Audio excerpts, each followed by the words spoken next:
Staggering new inflation numbers out today. While high inflation has been making headlines since 2021, it certainly is not the first time in our country's history. Public enemy number one, inflation in 1974. Inflation has risen steadily since 2005, reaching a 40-year high in 2022, the U.S. Bureau of Labor Statistics says. At the same time, real wages adjusted for inflation have only risen slightly.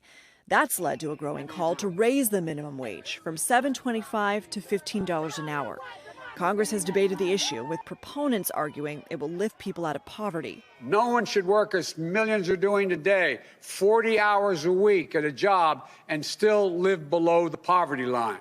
And critics saying it will cost jobs. If there is too much of an increase too rapidly, they will be forced to shrink their workforces. 30 states and 4 territories have already increased the minimum wage above federal law. New York is one of those states, and lawmakers have gone a step further, tying future increases to inflation.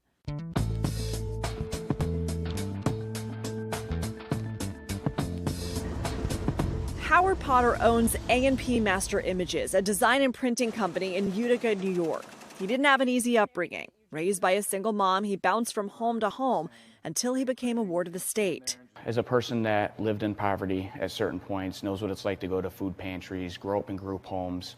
I didn't have someone hold my hand to tell me how to make something of myself. After college, he says he was making good money at a factory, but he had a side hustle and a dream. So when he was 25, he cashed in his 401k and, with hard work and grit, built his printing company from the ground up with his wife.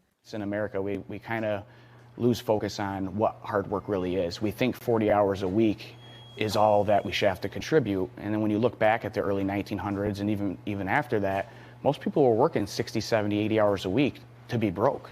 Howard likes to say his employees are family. He instituted a 4-day work week and pays them $1 above the current state minimum wage of $14.20 an hour.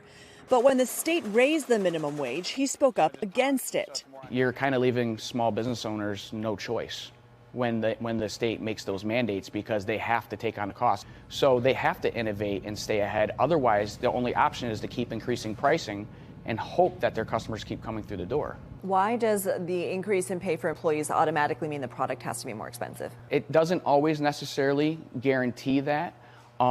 But in most cases, if they have a high turnover or things of that nature, you got to pay to promote the job, get the next person in, all those costs increase. Why is it that when a government forces a wage increase, that contributes to inflation, but when other businesses are doing it, forcing you to drive up your wages, that's not contributing to inflation? Well,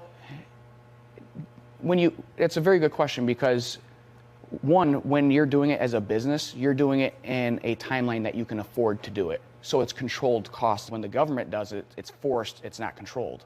Kanika pieces together different sources of income to keep food on the table. I'm functioning on beans, I ain't got no rice. Just, but how we make it work is put back what you take out. Got to put it back. As we get out there, we make it happen. We find a way. Taylor works 30 to 40 hours a week at the bank at $20.50 an hour. This works out to about $2,500 a month. Kanika, Taylor, and Maggie all get some form of government help, like food stamps, Medicaid, and rental assistance. The fact that neither family can make ends meet without help begs the question, what constitutes a living wage? MIT has a living wage calculator, which looks at the cost of 8 basic needs in each county in the U.S. According to that, Taylor would need to make $37.97 an hour to support his family, nearly twice his current wage. I mean, it's surprising, but sadly it's not surprising. Living in Cuyahoga County, Kanika, who makes less than $20 an hour, would need to make $40.44 an hour, or roughly $84,000 a year. She says she's afraid to lose her benefits if she makes too much money. Do you find, though, that the issue is if you make a certain amount, you won't be able to qualify for those anymore, but that extra amount doesn't replace the help you're getting? It is exactly like that. They're going to take probably Medicaid or food stamps. So now when you take my food stamps, what I'm trying to build is gone. You're not allowing me to do what the program is meant for. And the program is meant for people getting back to stabilization. Despite their constant financial struggles, Kanika, Taylor, and Maggie are doing what families do all the time, making the most of what they have. Kanika isn't immune from worry, but she doesn't let it rule her life. You don't have to, just because you're living on minimum wage doesn't mean you have to act like you're poor or you have to be all down and depressed all the time. Find the light in the dark and just keep moving forward because you can't stop.